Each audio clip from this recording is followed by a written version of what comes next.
In this quick tutorial, I'm going to show you how we can install YouTube on our MacBook, and this is actually very simple.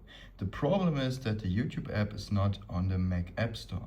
So what you need to do is we need to open Safari like this. Now we're going to go on Google right here. We're going to type in YouTube. Going to make it full screen. So simply click on YouTube right here. I'm just going to scroll down. And now what we need to do is we're going to click on File. So it's right next to Safari. It's called File. And now we're going to click on Add to Dock like this. And simply name it like it is, YouTube, and then it will appear in your dock right here. I hope this video was useful to you. If it was useful, please consider subscribing. I'll see you in the next video. Bye.